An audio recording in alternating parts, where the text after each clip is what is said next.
تهران بین الافغاني غونډه کې توافق شوی چې افغان بحران نظامی حل نه لري. د ایران په پلازمینه تهران کې د یو شمېر افغان سیاسي مشرانو او طالب پلاوي ترمنځ ناسته په دوستانه فضا کې ترسره شوې ده او دواړو لوریو توافق کړی چې افغان بحران نظامی حل نه لري.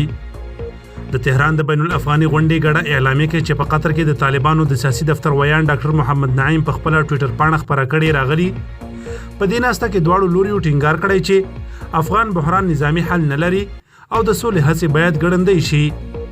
اعلامیه زیاتوي چې دواړه لوري د عامو خلکو پر کورونو، ښوونځیو، جوماتونو او روغتیايي مرکزونو بریدونه او د عامه تاسیساتو ورانول په کلکو ټکو غندي او عاملینو ته د سزا غوښتنه کوي.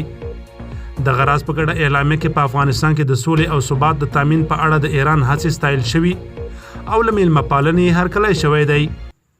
باید وویل شي چې ایران داسې مهال د افغان سولې په برخه کې د بین الافغاني غونډې کوربتوب کوي چې افغانستان څخه د بهرنیو ځواکونو د وتلو بهیر بشپړېدو ته نږدې شوی او د هیواد ګڼې سیمې د طالبانو تر ولکې لاندې راغلي دي.